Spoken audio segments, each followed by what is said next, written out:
প্রবাস ফেরত যাত্রী নিয়ে বাড়ি ফেরার পথে মর্মান্তিক সড়ক দুর্ঘটনায় একই পরিবারের ৭ সদস্য নিহত হয়েছেন। স্বজনদের অভিযোগ, চালকের গাফিলতিতেই তারা নিহত হন।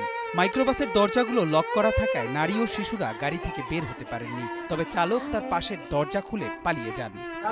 আমি কইছি যে লক খোল, দরজা খুলি দে, লক খুললে যে মিলে বাসি হয়েছে গাড়ি, এই মিলে বেকুম মারে যায়, গাড়ি হরে ঢুকবো।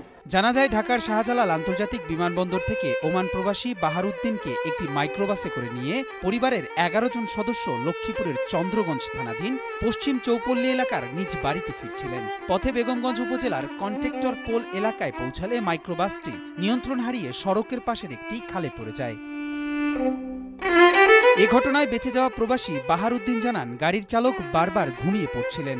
একাধিকবার সতর্ক করা সত্ত্বেও তিনি গাড়ি চালানো বন্ধ করেননি। দুর্ঘটনার পর তিনি গ্লাস খুলে দিতে বললেও চালক তা না করে নিজেই পালিয়ে যান। বাহারের বাবা আব্দুর রহিমও জানান, তারা পুরুষ সদস্যরা কোনোমতে বের হতে পারলেও নারী ও শিশুদের উদ্ধার করতে পারেননি।